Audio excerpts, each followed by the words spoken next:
Let's rewind to 2017.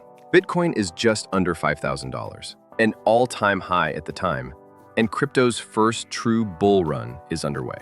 That's when Dimon walks on stage and drops a bombshell. Bitcoin is a fraud, worse than tulip bulbs. Mic drop. He didn't stop there. He said he'd fire any JP Morgan trader caught dealing with Bitcoin, not just because it broke company policy, but because, quote, they're stupid. Help set the tone for traditional finance. Bitcoin was a joke, a career killer, a playground for fools.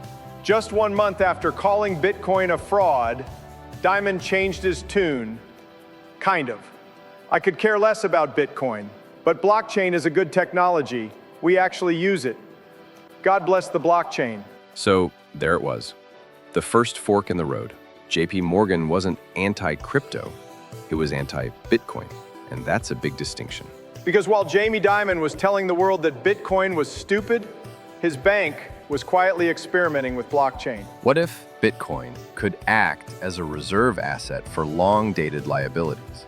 What if insurers saw it as digital collateral, not speculative, but sovereign, scarce, and independent of fiat dilution? The use case for Bitcoin in that world isn't about getting rich quick. It's about surviving long, about protecting capital over decades, not months. Now, Wall Street and traditional insurance firms aren't stupid. They're just siloed. They've been trained for decades to think in models that assume stable governments, functional monetary policy, and predictable inflation. Bitcoin breaks those assumptions. But here's the kicker. Bitcoin is slowly bleeding into that world. You've got public companies adding it to treasuries, asset managers launching ETFs, and reinsurers starting to experiment with digital assets. Still, they don't know how to model it. They don't know how to regulate it. And more importantly, they don't understand how to insure. This is where the opportunity is, and honestly, it's why I'm here.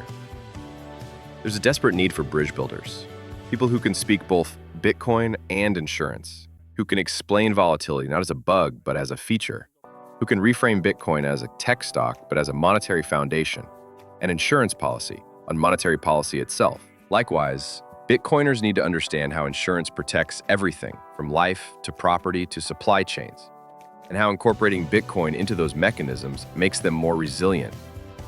This isn't just theory, this is infrastructure. The next financial layer isn't just decentralized finance, it's decentralized risk management. It's Bitcoin as collateral, as capital reserve, as a peace of mind asset.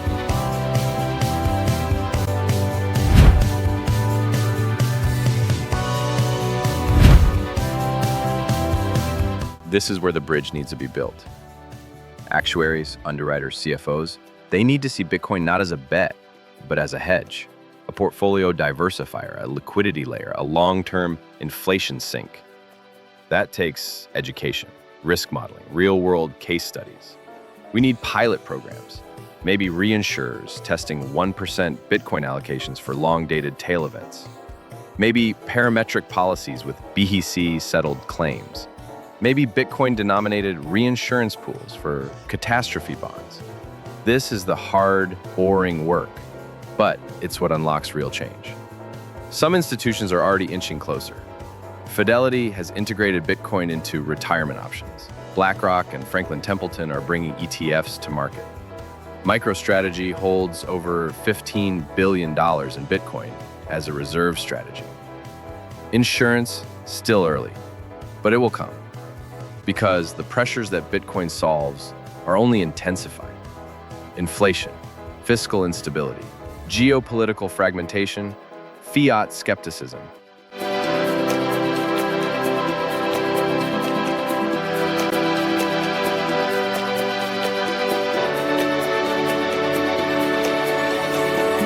And insurers with trillions in liability will have to respond.